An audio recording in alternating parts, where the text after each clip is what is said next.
कारो यस्य मूलं क्रमपदजटिलं यस्य छन्दांसि शाखा ऋक्पत्रं सामपुष्पं जजुर्चितफलं स्यादथर्वाः प्रतिष्ठा यज्ञच्छायासु सीताद्विजगणमधुपै गीयते यस्य नित्यं शक्तिः सन्ध्यात्रिकालं पठेत दुरितभयहरः पातु नो वेदवृक्षः। सभी को नमस्कार। मैं प्रकाश रंजन मिश्रा एक बार फिर से यह पुरालिपि तथा अभिलेख का जो पाठ चल रहा था उसके चौथे भाग में आप लोगों के सामने प्रस्तुत हूँ। मित्रों, पीछे हमने 3 भाग पढ़े थे जिसमें हमने लिपि के उत्पत्ति और विकास के विषय में पढ़ा था कि ब्राह्मी लिपि की उत्पत्ति कहाँ से हुई है, और इन सब विषयों को हमने पढ़ा था पिछले 3 पार्ट में। फिर स्तंभलेख क्या है, शिलालेख क्या है, ताम्रलेख क्या है, अभिलेख को कितने भागों में बांटा गया है, ये सारी चर्चा हमने पिछले 3 भागों में की है। जो इसका फर्स्ट, सेकंड और थर्ड पार्ट है उसमें हमने इन सब विषयों पे चर्चा की है। आज हम जो चर्चा करने जा रहे हैं इसमें अशोक का अभिलेख जो है उसके विषय में बात करेंगे। तो सामान्य रूप से जो अशोक हैं, अशोक के अभिलेखों को 3 भागों में बांटा जा सकता है। पहला है शिलालेख, स्तंभलेख और गुफालेख। अब हम यहाँ बात करेंगे कि शिलालेख, स्तंभलेख और गुफालेख। तो मैं आपको यहाँ बताना चाहता हूँ कि पिछला जो हमारा पहला, दूसरा और तीसरा भाग था उसमें हमने बताया था शिलालेख किसे कहते हैं, स्तंभलेख किसे कहते हैं, गुफालेख किसे कहते हैं। यहाँ सामान्य रूप से बात करते हुए मैं आगे चलूंगा। तो सबसे पहले शिलालेख जो है वो किसी शिला यानी पत्थर पे, जिस पे पत्थर पे लिखा हुआ लेख है वह शिलालेख कहलाता है। कहीं कहीं आपने देखा होगा कि किसी बड़े से पत्थर पे कुछ लिखा हुआ रहता है, तो वह पत्थर जो है शिला, उस पे जो लिखा हुआ लेख है उसी को हम क्या कहते हैं, शिलालेख कहते हैं। स्तंभलेख क्या है? स्तंभलेख, स्तंभ का मतलब होता है खंभा। किसी खंभे पे लिखा हुआ जो लेख है वह स्तंभलेख कहलाता है। प्रायः आप सभी मंदिरों में जाते होंगे तो वहां आपने देखा होगा कि मंदिर के खंभे पे कहीं कहीं गीता के श्लोक, कहीं कहीं सुभाषित श्लोक इत्यादि लिखे हुए होते हैं। तो वो सभी जो हैं वो क्या है, स्तंभ लेख के अंतर्गत आते हैं। और गुफालेख, गुफालेख, गुफा मतलब आप जानते ही हैं। तो गुफा के ऊपर लिखा हुआ जो लेख है उसी को हम क्या कहते हैं, गुफालेख कहते हैं। इस विषय को हमने विस्तृत रूप से पिछले वीडियो में बताया था। अभी हम सामान्य अशोक का जो अभिलेख है उस विषय पे ही बात करेंगे। तो अशोक के कुल 162 अभिलेख हैं। अशोक के कितने अभिलेख हैं? 162 अभिलेख हैं, जिसमें 14 शिलालेख हैं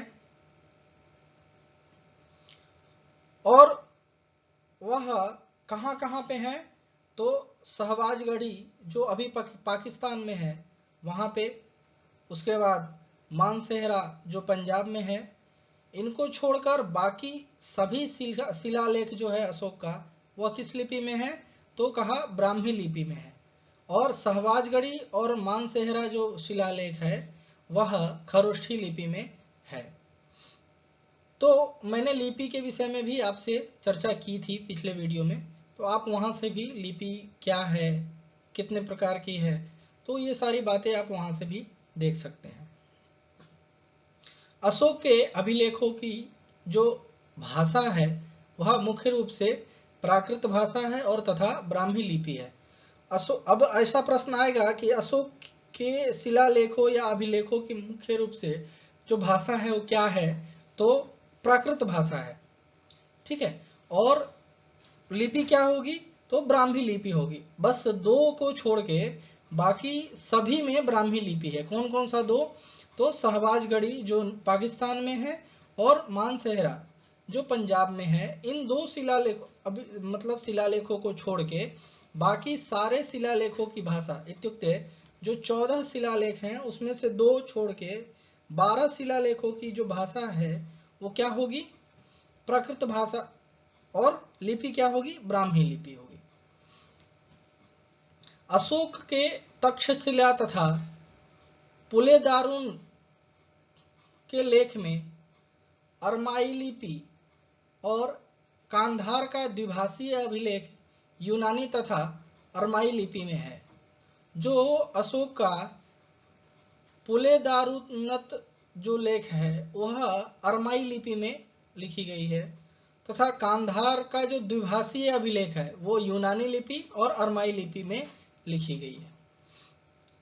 तो अब जो अशोक के प्रमुख शिलालेख हैं उसके विषय में जब हम बात करते हैं तो कितना शिलालेख बताया अशोक का?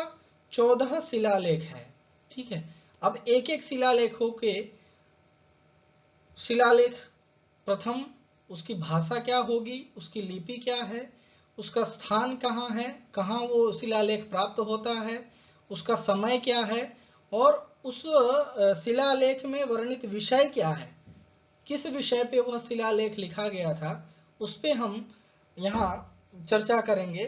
तो सबसे पहला शिलालेख जो है अशोक का वह प्राकृत भाषा में है, उसकी लिपि जो है वो ब्राह्मी लिपि है और गिरनार में यह शिलालेख प्राप्त होता है जो 1200 वर्ष या 1200 के बाद का माना जाता है। ठीक है, 1200 वर्ष बाद का माना जाता है। ठीक है, और इसका कार्य क्या है? तो इसमें विशेष रूप से पशु बलि को वर्जित किया गया है। ठीक है, पशु बलि नहीं दिया जाए इस विषय पे वहां लिखा हुआ है। धार्मिक कार्य के विषय में बताया गया है और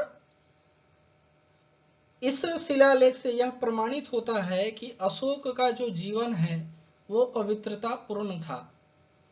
ठीक है, तो इस तरह से इस शिलालेख का जो वर्ण विषय है यानी कार्य विषय है वो इस प्रकार से बताया गया है। इसमें धार्मिक कार्य को बताया गया है, पशु बलि को नहीं करना है ऐसा लिखा गया है, पशु बलि वर्जित है, और अशोक का जो जीवन है उसकी पवित्रता का वर्णन हमें इस शिलालेख से प्राप्त होता है। दूसरा शिलालेख जो है वह भी प्राकृत भाषा में है, ब्राह्मी लिपि है उसका और गिरनार में ही है और वो भी 1200 वर्ष माना जाता है उसका समय। इसमें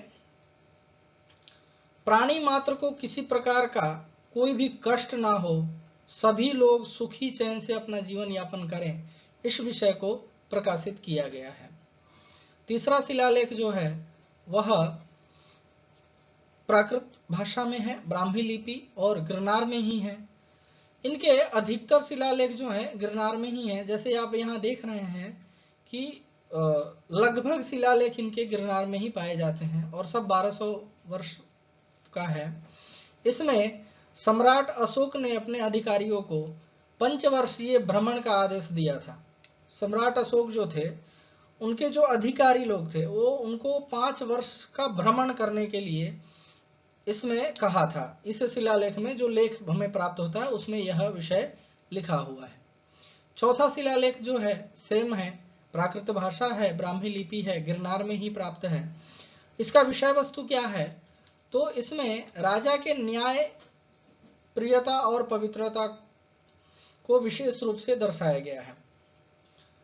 राजा सम्राट जो अशोक हैं उनकी न्याय प्रियता और उनकी पवित्रता को विशेष रूप से बताया गया है इस शिलालेख में। पांचवा शिलालेख जो है वह मैंने पहले ही कहा था कि मानसेहरा और शहबाजगढ़ी जो शिलालेख है उसकी जो लिपि है वो क्या है? खरोष्ठी लिपि है। तो यहाँ पंचम शिलालेख जो है प्राकृत भाषा है, खरोष्ठी लिपि है, मानसेहरा पंजाब में प्राप्त होता है और 13वें वर्ष में इसमें धर्म महापात्रों की नियुक्ति तथा उनके कार्यकलापों, इसमें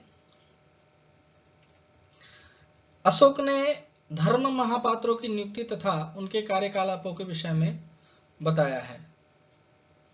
जो धर्म महापात्र जो हुआ करते थे उनकी नियुक्ति के विषय में बताया है, उनके क्रियाकलाप कार्यकलाप जो हैं उनके विषय में इस शिलालेख में चर्चा की गई है। जो षष्ठम शिलालेख है वह प्राकृत भाषा में लिखी गई है, उसकी लिपि ब्राह्मी लिपि है और वो गिरनार में प्राप्त होती है। अशोक के शासनकाल के 13वें वर्ष में यह प्राप्त होता है। 13वें वर्ष का समय इसको माना गया है। इसमें प्रशासन से संबंधित एक भाग का वर्णन प्राप्त होता है। मतलब प्रशासन से संबंधित बहुत सारे भाग होते हैं जिसमें से किसी एक भाग, यहाँ मतलब स्पष्ट रूप से ऐसा नहीं बताया गया कि किस भाग के विषय में यह बताया जा रहा है, लेकिन वहाँ प्रशासन के किसी एक भाग से इसका संबंध है। अगला 7वां शिलालेख जो है वह प्राकृत भाषा में है और उसकी लिपि जो है वो खरोष्ठी लिपि है। क्यों खरोष्ठी लिपि है? तो वह शहबाजगढ़ी पाकिस्तान में प्राप्त होती है। ठीक है। इसमें जो वर्ण विषय है वह सम्राट अशोक के धार्मिक संपदाओं के निष्पक्षता को बताया गया है। इसमें जो धार्मिक संपदा थी अशोक की उसकी निष्पक्षता, मतलब उसमें निष्पक्ष भाव से उन्होंने क्रियाकलाप किया, उस विषय को यहाँ प्रतिपादित किया गया है।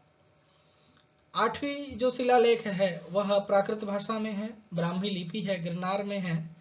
इसका जो विषय वस्तु है इसमें सम्राट अशोक ने बिहार यात्रा तथा धर्म यात्रा का विस्तृत विवेचन यहाँ प्राप्त होता है। सम्राट अशोक ने जो बिहार यात्रा की थी उस यात्रा को धर्म यात्रा भी कहा जाता है, तो उस धर्म यात्रा के विषय में विशेष रूप से बताया जाता है। सम्राट अशोक का राज्याभिषेक के 10वें वर्ष में बोध गया गए थे। सम्राट अशोक जो हैं वो उनका जब राज्याभिषेक हुआ था, जब वो राजा बने थे उसके 10वें वर्ष में वो बोध गया गए थे। ठीक है। तो बोध गया जब गए थे उस विषय को भी यहाँ पे प्रतिपादित किया गया है। ये सारी जानकारी जो है इस शिलालेख में हमें प्राप्त होती है। 9वां शिलालेख जो है वह पंजाब में है, मानसेहरा पंजाब में। तो मानसेहरा पंजाब में है तो ऑब्वियसली उसकी जो लिपि है वो खरोष्ठी लिपि होगी। तो खरोष्ठी लिपि है, इसकी प्राकृत भाषा है और इसमें धर्म के विधि विधान के विषय में बताया गया है।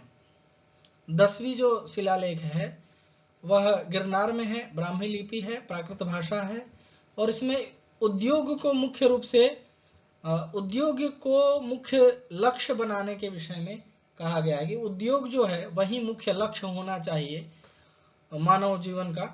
तो उस विषय में यहाँ बात की गई है इस शिलालेख में। 11वीं शिलालेख जो है वह प्राकृत भाषा में है, ब्राह्मी लिपि है और ये कहाँ प्राप्त होती है? पंजाब में। पंजाब के किस जगह पे?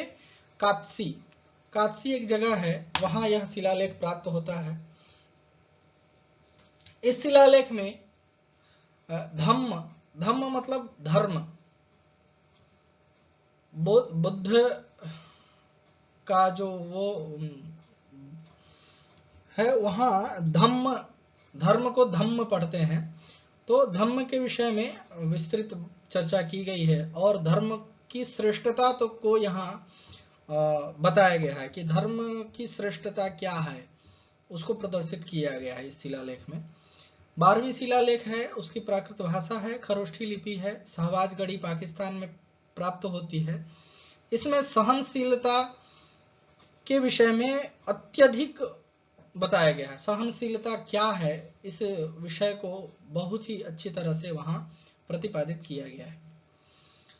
13वां जो शिलालेख है वह खरोष्ठी लिपि है, प्राकृत भाषा है, शहबाजगढ़ी में प्राप्त होता है और इस शिलालेख में अशोक के हृदय परिवर्तन के विषय में बताया गया है। अशोक का हृदय परिवर्तन कब हुआ था? तो सम्राट अशोक के राज्याभिषेक के 8वें वर्ष में अशोक द्वारा कलिंग देश पर विजय पाने के बाद यह जो हृदय परिवर्तन के विषय में बात हुआ था। राज्याभिषेक के 8वें वर्ष, ठीक है, 8वें वर्ष के बाद जब कलिंग देश पे उन्होंने विजय प्राप्त कर लिया था तभी उनका हृदय परिवर्तन हुआ था। और 14वां शिलालेख जो है प्राकृत भाषा ब्राह्मी लिपि है और वह गिरनार में प्राप्त होता है। और इस शिलालेख में ये जितने शिलालेख हैं उनके उन सभी का उपसंहार यहाँ पे प्राप्त होता है। उपसंहार मतलब उपसंहार को, तो इस शिलालेख में इन जितने मतलब कि इत्युक्ते 13 शिलालेख जो हैं इनका उपसंहार यानी कंक्लूजन इसमें बताया गया है ये 14वें शिलालेख में। तो इस तरह से अशोक के जो शिलालेख हैं उनके विषय में हम यहाँ पे चर्चा किए। तो अशोक के शिलालेख के विषय में हमने यहाँ बात किया।